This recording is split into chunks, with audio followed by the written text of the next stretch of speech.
Hello, and welcome to Criminal Aperture. Today we'll be covering the tragic case of Caitlyn Naffzinger, a 31-year-old mother of two who was brutally murdered while holding her daughter. Her family describes her as a free spirit, up for adventure, and a multi-talented powerhouse. On the evening of February 29, 2024, Caitlyn was shot dead by her husband Dustin. She was wrapped in a blanket on the couch in Dustin's house. She would spend her final moments holding on to her 1-year-old daughter, Vaylin. Dustin would then take both of their children and travel through the night with no intentions of calling police to help Caitlyn. He would instead call his parents, prompting his father to contact police, who would find Caitlyn's deceased body, still wrapped in the blanket, on the couch, but with no sign of the children. An Amber Alert was issued at 4 a.m. March 1st. 6.5 hours later, Dustin's car was spotted over 170 miles away from the house in an Applebee's parking lot. He was taken into custody shortly after, and the Amber Alert was cancelled the same day. Here's parts of his interrogation.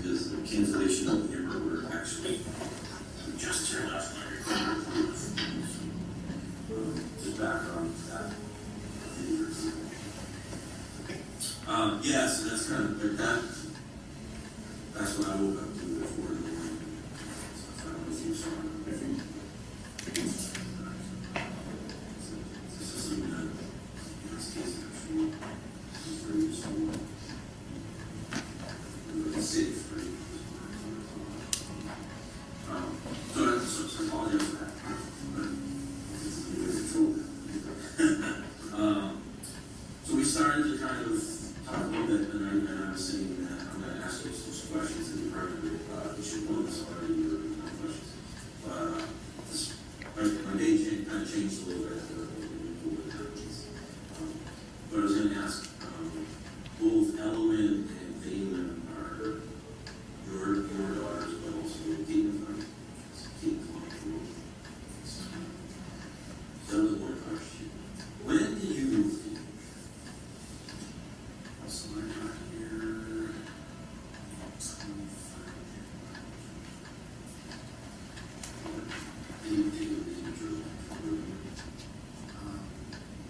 and specifically, it's just because that's what works for a budget. When I was working, I got basically I got hooked up with the place.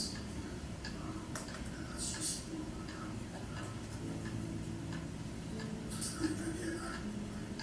I don't know if you're gonna want to meet up. I don't know. Whatever works for you. Whatever works for you. Because Caitlyn, because we had done it about on Sunday night.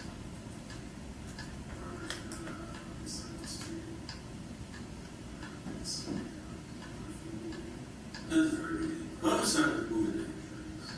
So, a couple of years ago, she had been talking about how she didn't want to be in that. And I actually grew up that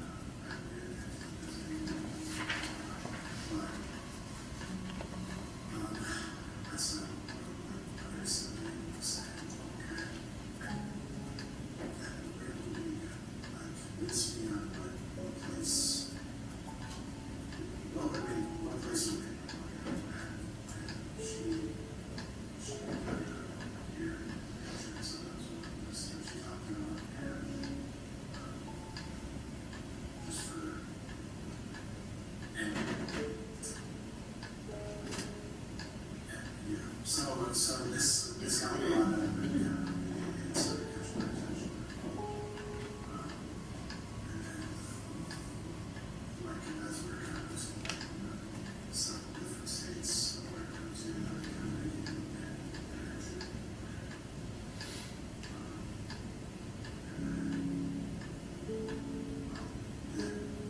from there on, it's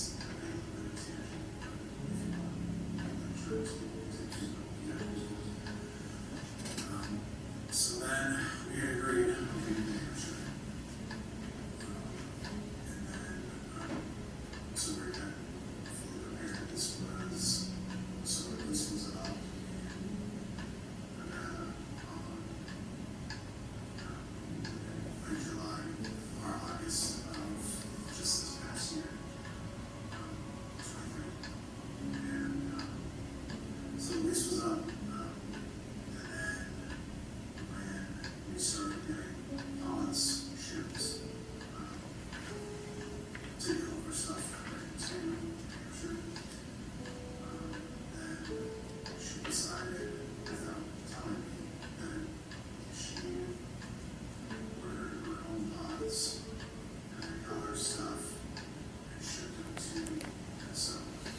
I guess, because I guess I should say, I should be clear on this, that prior to that happening, of her ordering her own pause, she took pretty much like 90% of 4%. So prior to that happening, like we had problems, but that was like legitimately the first time I yelled at her. That's kind of two different things. Like even if we had issues, it was I'm very big on. I've always been very strong with raising kids.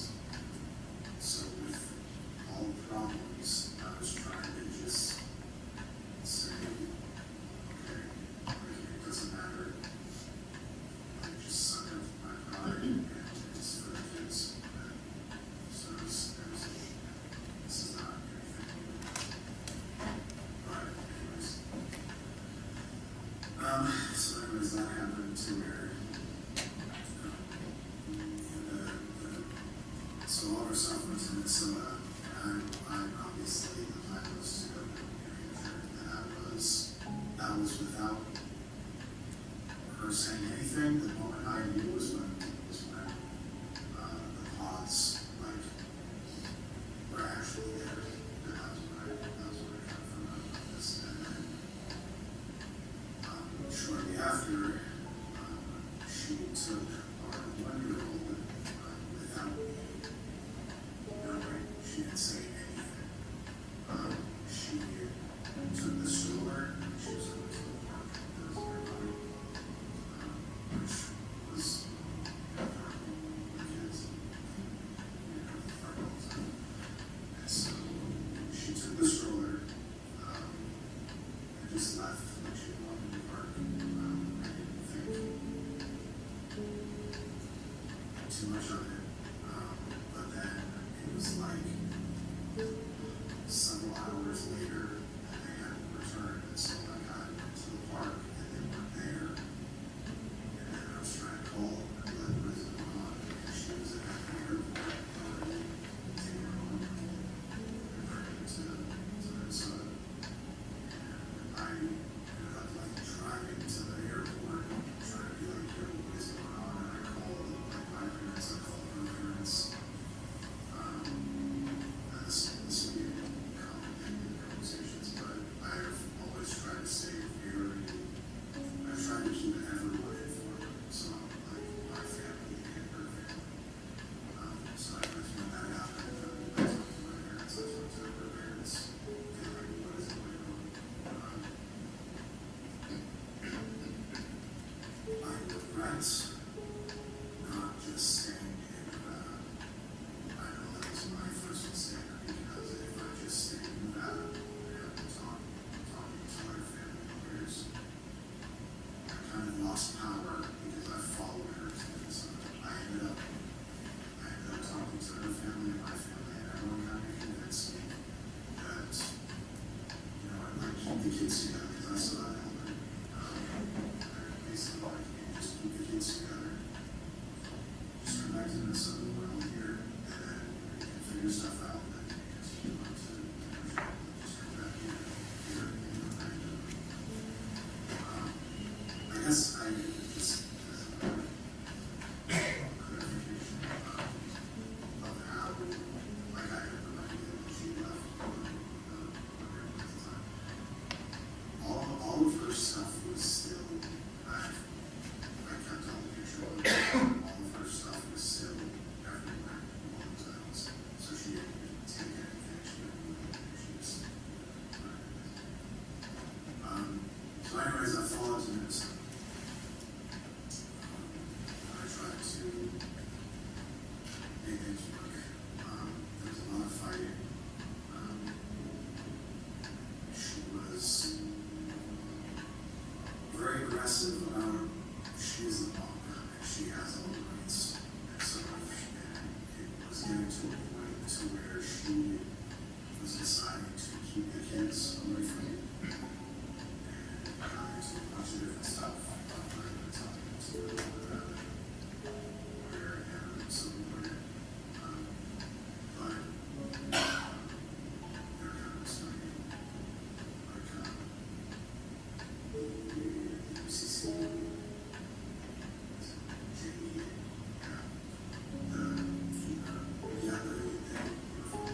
Actually, you know, the kids, they're not letting me see that.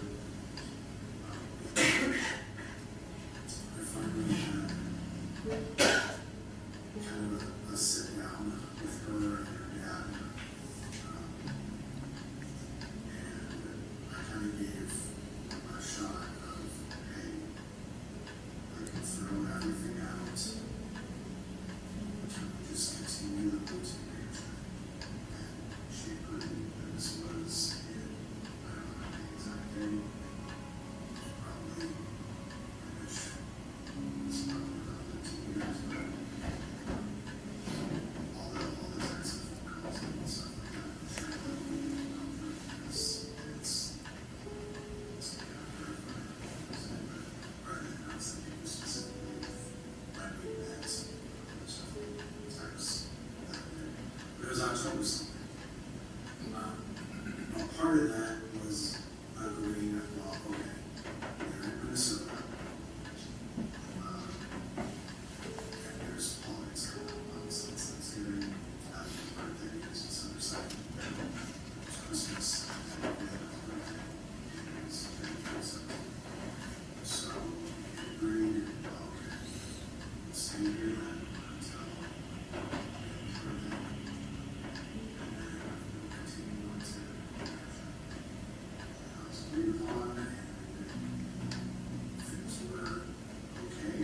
Not that we're necessarily like having conversations. We were still in two separate places in Minnesota, but twice a week I would drive. I guess this is what we're trying to talk about, but I was in the northern area of Minnesota, and she was in Minnesota.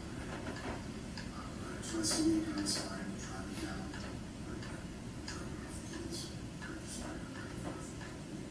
So we had a setup that is manageable. And then once the time came, I drove out here. So that was the thing that I wanted to use part of the beginning was, and I was going to drive out, which is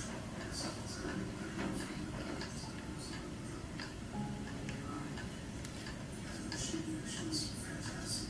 I was not worried about it, but she was fantastic. So I feel real confident. So it was that weekend. I don't remember the exact days. It was the weekend after that or something. So anyways, that's when I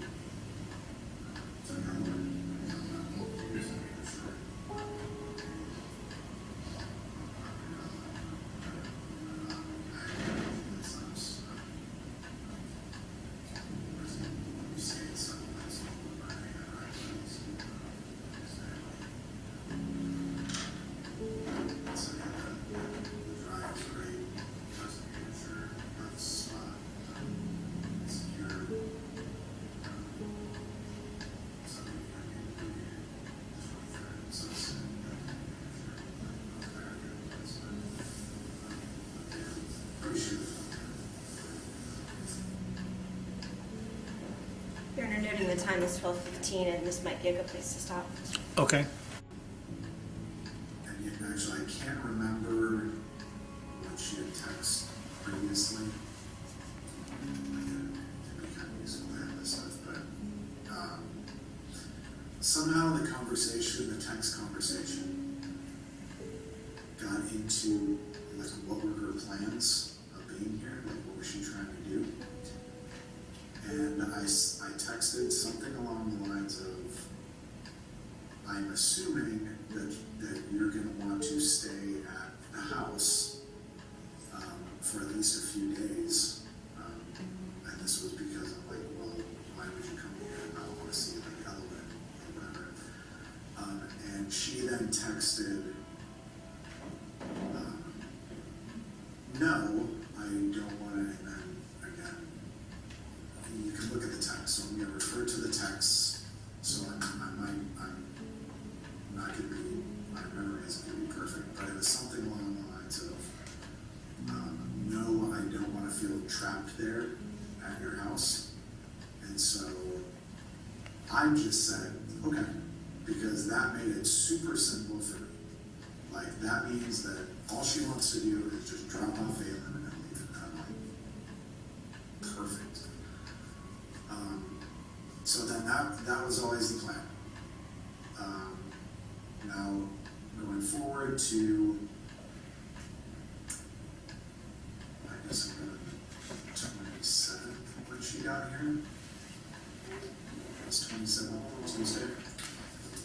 I can't look at my phone. Yeah, this is 28th, right, this is leap year, so 29th was Thursday. Yeah. Yeah. So, I believe Tuesday was the 27th, which was when she flew in here. She was then texting me about how, and I don't know how much to actually talk about because I don't know what's even relevant or what even matters. But I'll say it just in my thought process is like everything is relevant. But anyways, she had texted, I think on the 27th or on the 26th, so Monday or Tuesday, about how she now had to pay for transportation and food and all this stuff, and so she wanted money. And this is in texts. So my response was just, well, I don't have money to send you, and my text was basically something along the lines of, I was trying to save a couple $100. I think I did say $200. I was trying to save $200 just for when Raymond got here, and so I could get her like whatever she needs.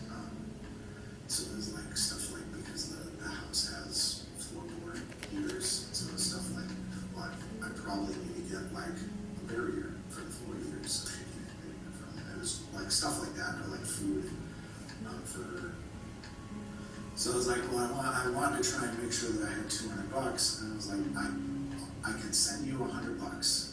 If that will make a difference, I will send you $100. And she did say okay, and so I sent her $100. And then, so I didn't hear anything on Tuesday, which I wasn't planning to, but then on Wednesday was supposed to be when we were meeting up for her to drop off Faith. Brenda lives in Hampton, which was where, so and fast. It was like the line had been crossed, and my mind was just like snapped. And my gun. So I guess I'll set this. I assume people have seen this. She was on the couch, holding Ellen, and not letting her. My gun was on my desk to the left. After a couple attempts of me trying to grab Valen and Ellen, and her not letting go, it was very, very fast, very deliberate. I went, grabbed the gun. I'm someone who does not keep a round chambered, but it was just very quick. I just like grabbed it, chambered it, grabbed Ellen, pulled her back, and shot. It was very immediate. Obviously, what's big in my head is Ellen yelling. I really hope, and I don't think she saw anything. She definitely heard it, obviously, and I had conversations with her. She was complaining about her ears, that it was very loud, obviously. But when all that happened, which again, it happened super fast. I mean, it was like train to where it's just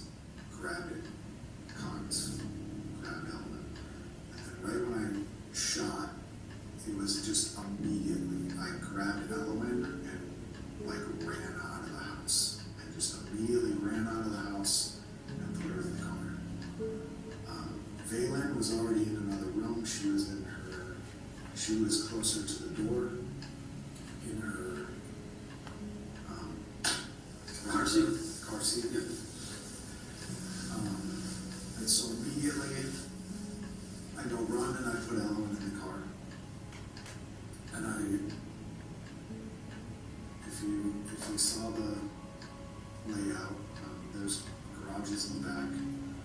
I kind of was in one of the garages, but I ran and put her in and I backed the car out to the back door. And I sat for a minute, like talking to Ellen. And for one, I was making sure that nothing had happened to her. And I know her, she was just complaining like, ah, loud. That's what she was saying, loud. And so I was trying to check though to make sure nothing else was going on. Like she didn't have any injuries or anything like that. She didn't. I couldn't really check her hearing, obviously. I'm sure it was super loud. But anyways, then at that point, it was just kind of like, well, now I'm screwed. To where I understood when it happened, and I still do. I understand the consequences.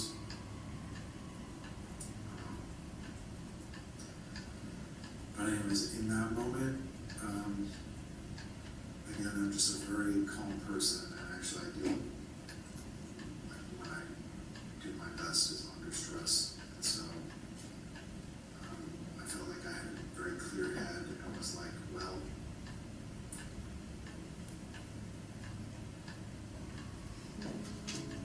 I guess I want to spend a bit of time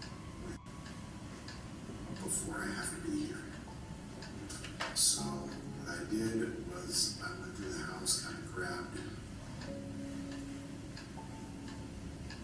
clothes, some food, water, stuff like that, loaded up, obviously, it's what's in my car right now. I loaded that up and left. I don't know time frame, I couldn't say. I don't know how fast that was. Fairly fast.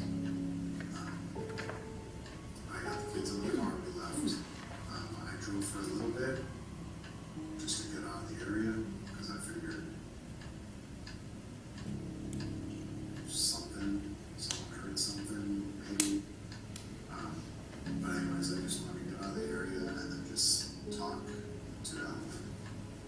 Because Valen was fine, she was in another room, but I had them just kind of sat with Ellen.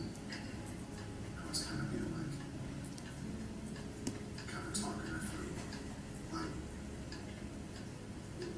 what happened. I was trying to ask her, like, hey, what happened? What did you see? And for her, she was just saying it was loud. And she wasn't saying anything else. And so that was kind of my biggest thing of like, I just really hope she didn't actually see me. And there was just a loud noise. And she just,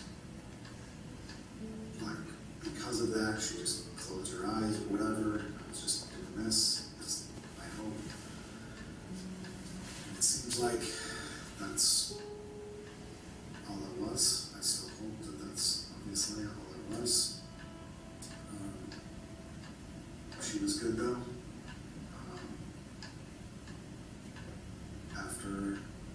So anyways, I checked on her after driving a little bit, just basically out of Berlin. And then I was just kind of trying to plan what I was going to do. was kind of immediately, I kind of knew what was going to happen. Like, it doesn't matter, I understand that it doesn't matter how I feel. It doesn't matter if she was threatening, whatever. I fully understand the consequences and what that means, and I kind of immediately was thinking, well, okay, at some point, I'm just going to turn myself in, but I don't know when I'm going to see the kids again, so I'm going to spend. Following this interrogation, And then she was gonna Dustin call the was cops formally and taken have me into custody arrested, where he would await and his that then I trial, would which never would see the last kids 7 again. days. His defense team tried to paint the picture of a broken veteran And just who to be just clear, had acted you on kidnapped instinct, Elowen from Minnesota completely without disregarding the permission? callousness it takes to shoot someone unarmed, What are you defenseless, thinking at this and point holding that a you're hearing baby. these threats? Defense attorney So- Hannah Kinney tries her best to At help this Dustin point, I articulate think this travesty, but there is no the- real explanation for this kind of the best behavior. way to describe During this, his I think, direct is in, examination, Dustin is like going a- to make a an Marine attempt Corps to explain the color code internal system. marine threat level So, assessment tool he used to It's determine like a situational when to shoot awareness, Caitlyn. like an internal radar system. Normal people but make to this where discernment through just situational naturally, awareness, by the way. just And this a could have been normal person handled in would a just be better white. way, as Like, the Assistant radar Attorney is General off. Bethany They're not- like, Duran you're points walking out into a later. restaurant and you're Nonetheless, not here's his concerned direct with- examination. Do next after you let go? So I'm really trying to ask, like, what is going on now? Like, something is seriously wrong. What is going on? And this is where she first starts really talking, and where now she's making these demands for just a substantial amount of money that there's no way that I could pay her. And I'm telling her this, like, I can't get you this kind of money. Like, I don't have this kind of money. I'm paying you what I can. I'm sending you what I can. I can't pay this.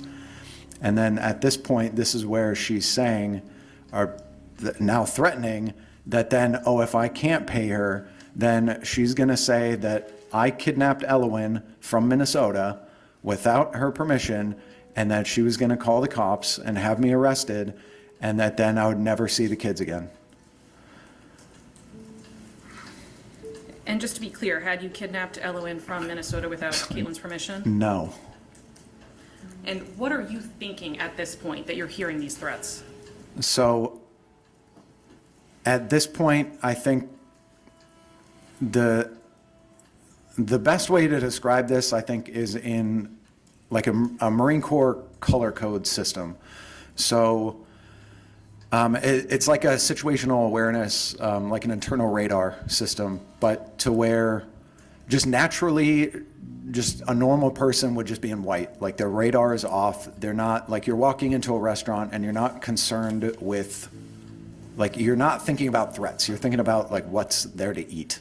But I think combat vets, probably police officers, I think can say the same thing, that they're probably going into a restaurant and they're just kind of aware of maybe suspicious people or suspicious things that are around, or they want to sit in a corner booth or with their backs against the wall so that they can visually see things. So that's coming to the house, and that's why she doesn't want to leave. So now I'm thinking, I'm conscious of, like, the windows. Are there lights shining in the windows? Like, is someone pulling up? Are there car doors shutting? Are there people talking outside? I'm just listening for all this stuff. It's just this heightened sense, this situational awareness, where I'm just in a heightened state trying to figure out just everything that's going on. And what do you do while you're in this heightened state? What do you ask Caitlyn? So I'm now, again, I'm just trying to say, hey, just let Elowen go. Like, what, really just let Elowen go. And trying to figure out, like, what is going on.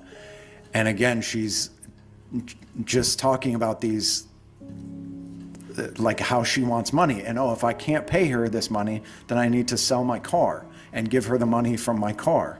And again, I'm trying to explain, like, I can't do this. I'm sending her what I can. I can't send her this money.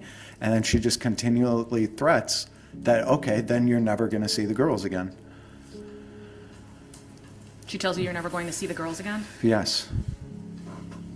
And what was she doing while she was telling you she's going to take your girls and you'll never see them again?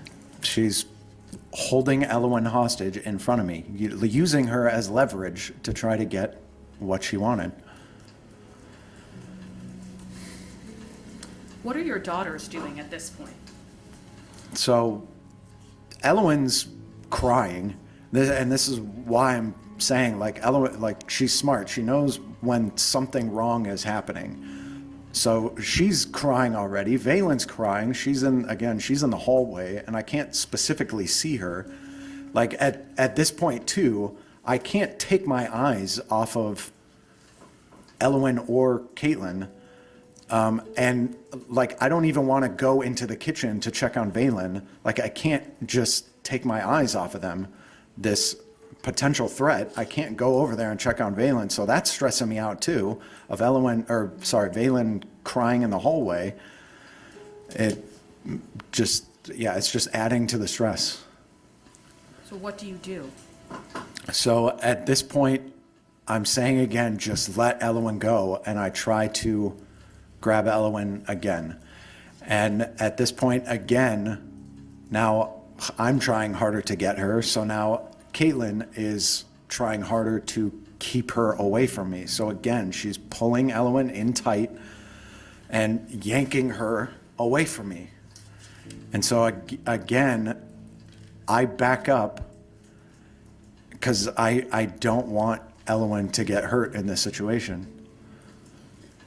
And what do you do after the second time you try unsuccessfully to get Elowen out of this situation? So at this point, and this is when I'm talking about the point that I'm yelling. At this point, I am yelling. I'm yelling like, what the hell do you want? I'm just screaming like, what the hell do you want? What is going on? Like, let Elowen go. And she's refusing to do it. She's just saying no, like, I need to pay her. And again, if I wasn't doing that, then I was never going to see the girls again. And what was Caitlyn doing? You've said what she was saying, but how is she holding Elowen at this point? So she's still got her at this point, still one arm, like maybe, I don't, like maybe the other arm is like on her hand or something. Like, this isn't full bear hug. This is like one arm around her chest, but yes. And what is going through your mind? So I'm trying to figure out what to do. Just with everything that's going on, I'm trying to figure out, like, how can I get Elowen out of this situation? And I'm just pleading, like, just please just let Elowen go. Just please let her go. And at this point, she's not responding. And to her phone, I'm noticing to her phone, because her phone was sitting down on the couch at this point, but it was on the couch and it was flashing, like white flashes, like she's getting texts or something like that. So again, I'm like, I don't know what's going on. All I'm thinking of is I need to get Elowen out of this situation, just getting out of here. That what was going through your mind was that Caitlyn had kidnapped Vaylin before. Yes. Overall, What's different this time? I mean, the big difference is because she's literally holding Elowen hostage in front of me. She's using her as leverage to try and get what she wants. And what are you saying at this point? Again, I'm just pleading for her to just let Elowen go. And yeah, she's just not, at this point, she's just not responding to me anymore. What do you do next? So this is when I try to make this final. That what was going through your mind was that Caitlyn had kidnapped Vaylin before. Yes. Overruled. What's different this time?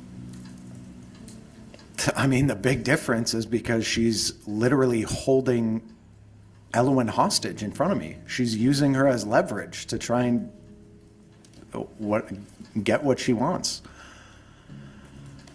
And what are you saying at this point?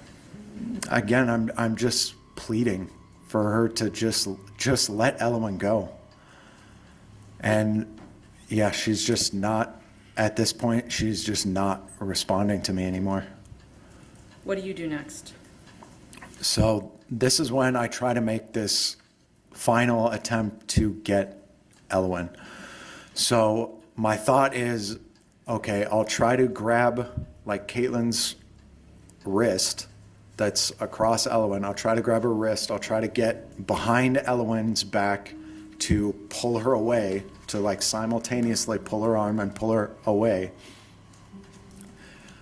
So when I attempt this, when I try to do this, then that's when Caitlyn goes full bear hug. She's then squeezing Elwyn harder.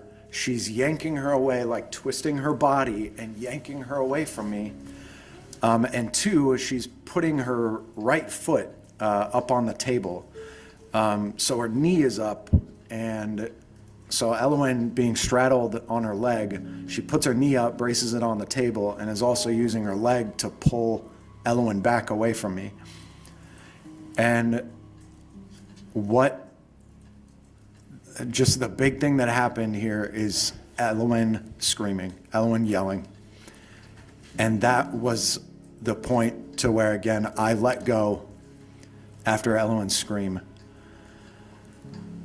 And I'm locking eyes with Elwyn, and she's crying. She just let out this scream, and this is where, when I'm talking about the line was crossed, this is what I'm talking about. I'm talking about Elwyn now physically being hurt in front of me.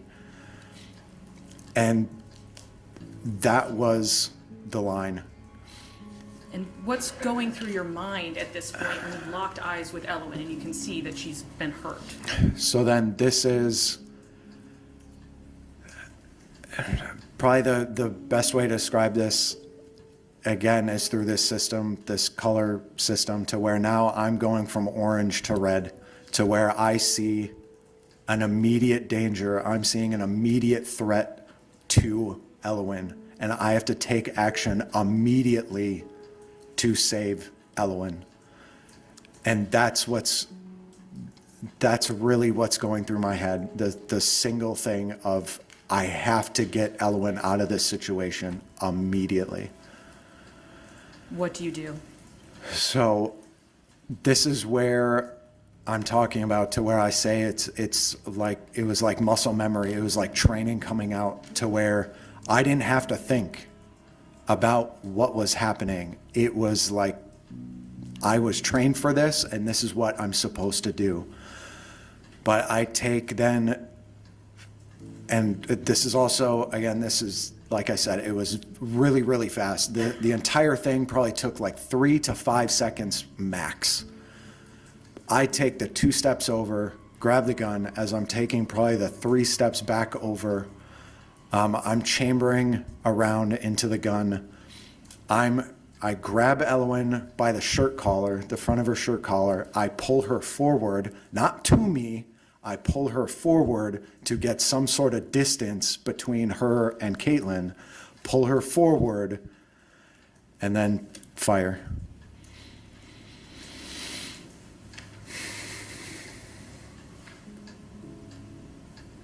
Is Elwyn still in Caitlyn's arms when you shoot? Yes. What happens after you fire?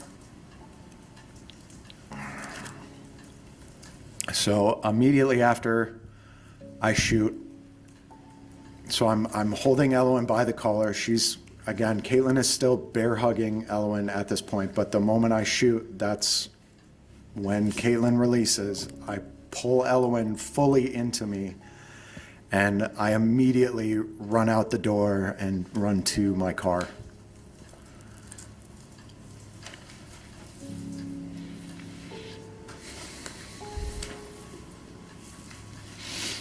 After you run to your car, what do you do? So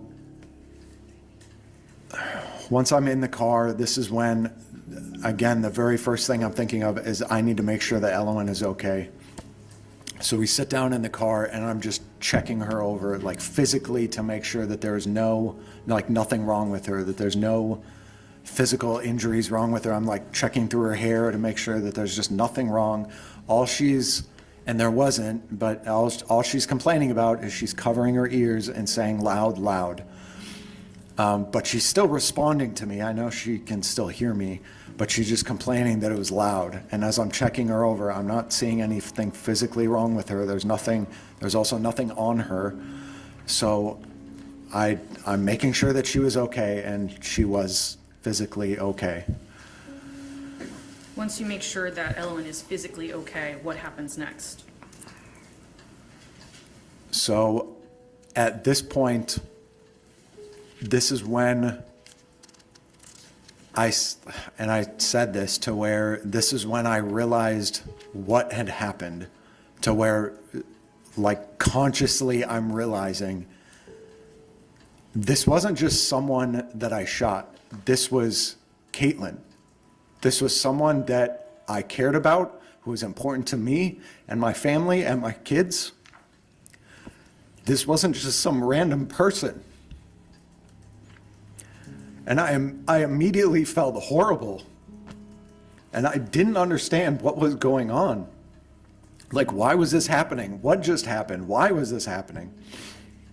I didn't understand it.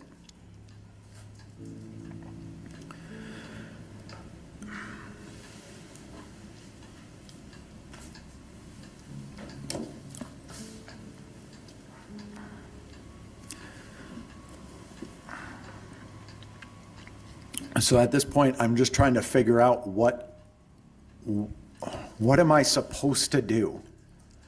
I didn't know what I was supposed to do at this point. I'm not thinking like, yeah, I'm not thinking, oh, I'm justified actually because of XYZ. I'm thinking, no, I just shot someone that is not just a random person. This was Caitlyn. I didn't know. I'm trying to figure out what to do. And this is again to when just sort of basic instinct is coming out, to where I'm thinking, well, I need to make sure that my kids are okay. So I'm thinking, okay, Ellen is physically okay, but I need to make sure that she's mentally okay too. I need to, because again, I don't know who she was texting, if people were coming to the house. I didn't know what was going on. I wanted to get out of the area, out of the immediate area first. And I wanted to spend time with the girls to make sure that they were mentally okay. So at this point, this is where I'm literally running into the house, just grabbing necessities. I'm like, okay, I'm just grabbing clothes. I'm grabbing blanket. I'm grabbing a pillow. I'm like grabbing like food, water. I'm just grabbing necessities to just bring back to the car. This all probably took maybe 5 minutes total as I'm just running in the house and just grabbing things. I know, yeah, I grabbed my computer and my hard drive. I guess it was because, okay, my computer is my life outside of my kids. Like, this is where I do all my work. Like, my hard drive, literally the only thing that's on my hard drive is all backups of my work. So I guess I'm just thinking like, oh, well, this is a necessity. I just have to grab it. So I just grab it. And as I put all this stuff in the car, then immediately take off after that probably took like 5 minutes. Did you turn out the lights and deadbolt the door? I mean, I guess I don't consciously remember doing it, but I guess it makes sense because that's just what I would normally do. Like, Is it fair to say That was a that small Caitlyn portion of his direct made the same examination. statement Next, we get to see attorney Bethany Durand ask all the questions you and I have. Why didn't you call the police? Couldn't you have forced Caitlyn out, being that there's a significant size difference? Did you try anything else to get Caitlyn out? And even though the right questions were asked, we still don't have the answers we're looking for. Dustin does a good job at answering questions no one asks when he doesn't want to answer the question presented. However, Bethany does a great job at keeping him on course. Here's the cross-examination by Assistant Attorney General Bethany I couldn't say Durand. where it was. When the gun was on the desk, you weren't sitting at the desk, correct? I was previously, You but didn't pick up the gun when you walked away from the desk? no. So the gun isn't always near you, fair to say? I always have visual on it. This is something that is instilled in you from the Marine Corps. You always know where your weapon is. You always are aware of who's around it. Was it instilled in you in the Marine Corps to leave your gun out on a desk if you're nervous about the other people who have access to it? Again, I know who is around it at all times. You've testified that you were nervous about Caitlyn, correct? Sure, yes. Okay, and you testified today, you didn't tell the police, but you testified today, or I guess on Friday, that you had taught Caitlyn how to use that gun, correct? Yes. Okay. And today you testified that you were concerned because she was in close proximity to the gun, right? Which is, again, why I wasn't leaving the room. But you were concerned, and that's what you've testified today, that Caitlyn was in close proximity to the gun, right? Yes. In the day prior to shooting Caitlyn in the head, you never tried to force her to get out of your apartment, correct? No, I didn't physically try to force her out of the home. No. You knew that you could, right? Because I'm stronger, I guess.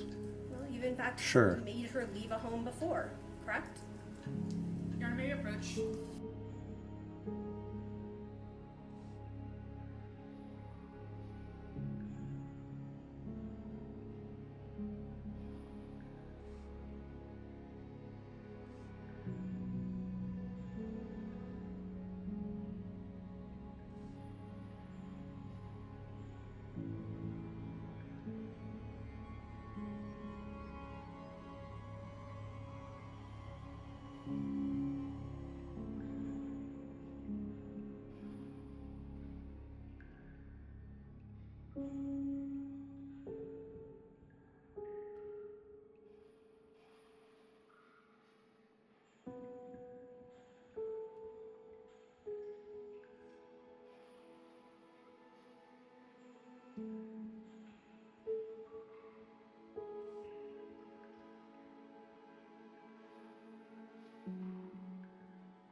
No time before you shot Caitlyn in the head, did you call the police and tell them that she was refusing to leave your home, correct?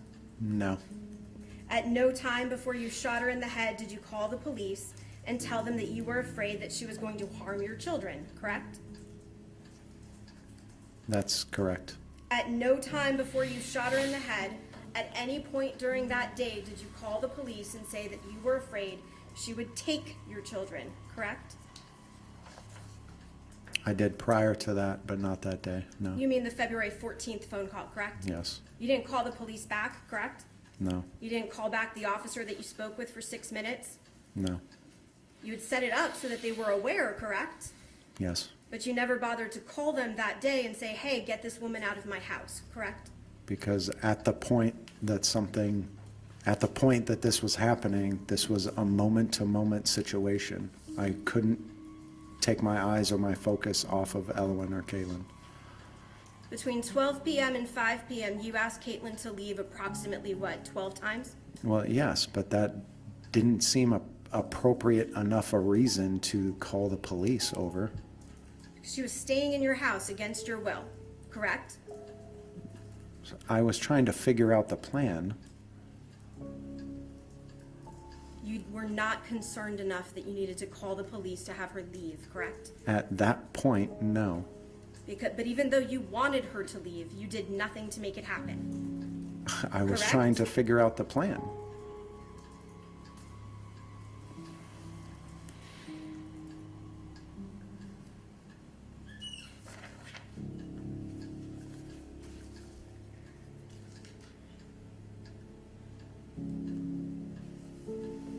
Mr. Duren, after you shot the police and you've testified here today that you didn't understand what had happened, correct? Can you clarify? I You shot the testi- police? After you shot Caitlyn, you have testified today that you did not understand what had happened, correct? Yes, I was trying to figure it out. You were trained as a Marine, right? Yes? You know what happens when you fire a gun at somebody, correct? Yes. You know what the intention is when you point and fire a gun at somebody, correct? Yes. And that intention is to kill. Yes. You knew that you had done that you had killed Caitlyn, correct? I didn't consciously realize that it was Caitlyn until, like I said, I was in the car with Elowen. So you knew that there was somebody dead on the couch in your living room, right? My focus was Elowen. And you knew that it was Caitlyn who had set you off and made you grab the gun. You picked up the gun, wrapped the I slide. don't know if I would say set me off, but Was on the sofa. yes. Well, you Yes. described it as a tick, right? Yes.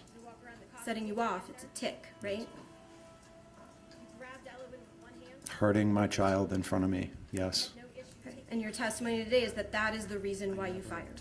Yes. After you shot her, you didn't call the police to report that you had just killed somebody inside of your own apartment.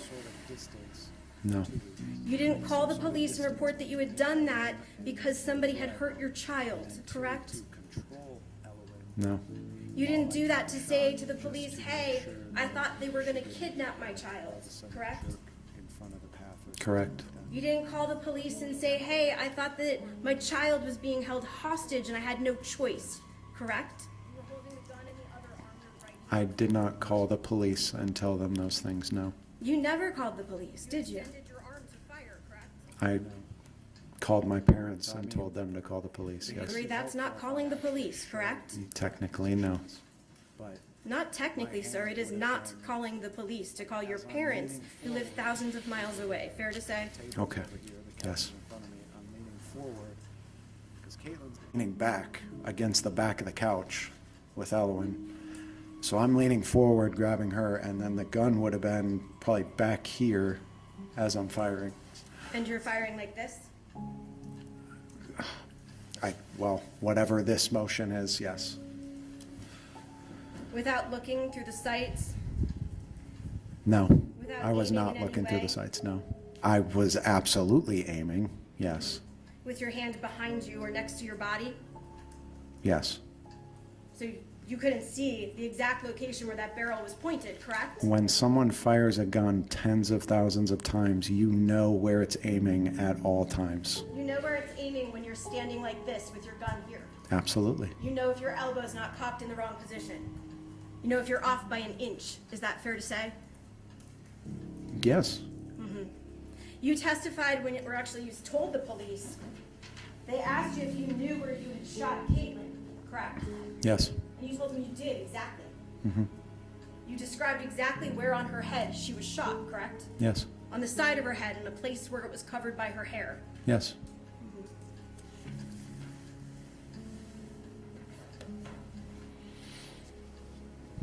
You know, Mr. Duren, you testimony today.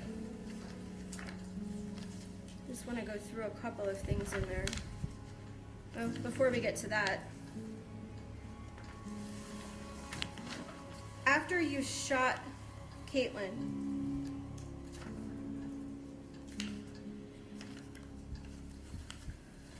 that's when you began loading the car, correct? Afterwards, yes, You packed food and water. yes, You took pillows and blankets. yes. You took multiple changes of clothing for you, correct?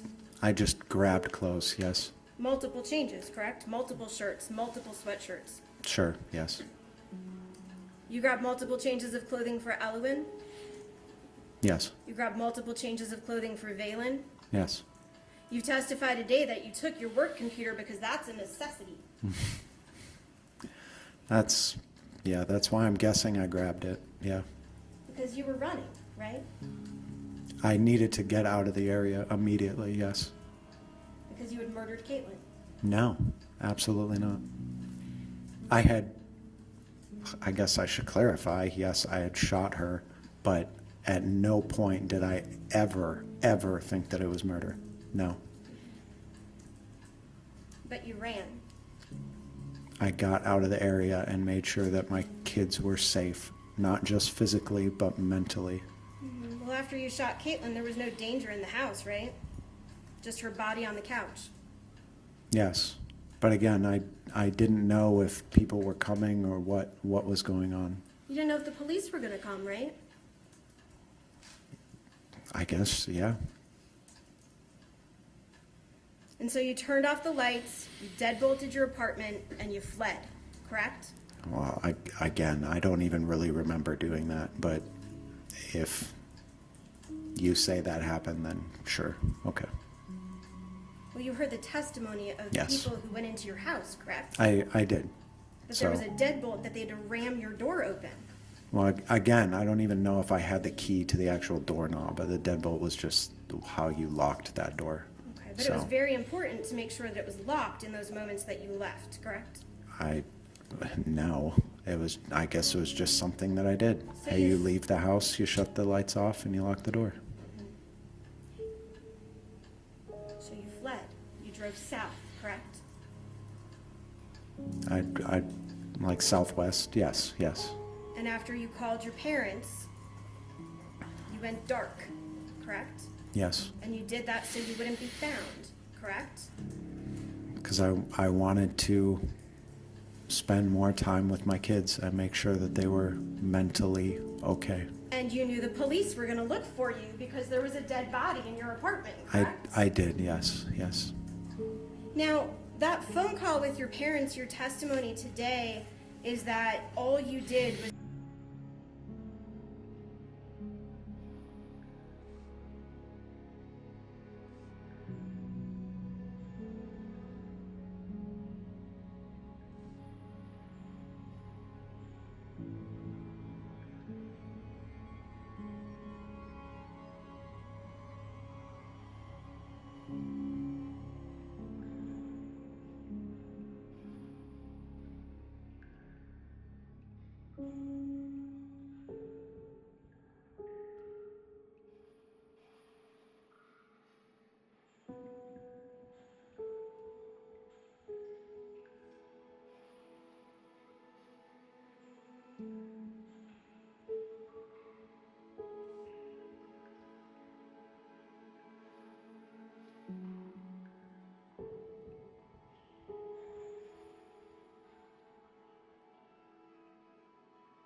Ultimately, Dustin was found guilty of both knowingly and recklessly causing Caitlyn's death, as well as for reckless conduct with a deadly weapon and endangering the welfare of a child on October 28, 2025.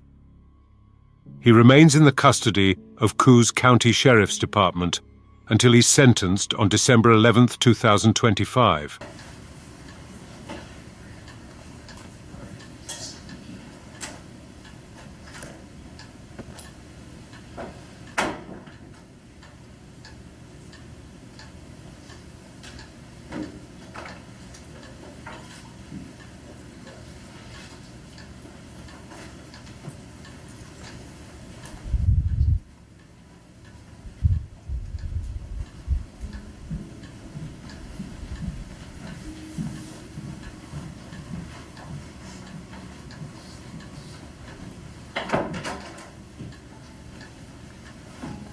Thank you. Please be seated.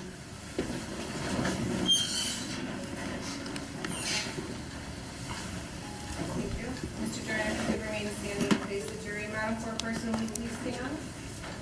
Has the jury reached verdicts? Yes. How say you, Madam Foreperson, is the defendant Dustin Duren guilty of the crime of second-degree murder, recklessly causing the death of Caitlyn Naffzinger, as charged in the charging document identified with charge ID 2217221C, or not guilty? Guilty. You say, Madam Foreperson, the defendant is guilty.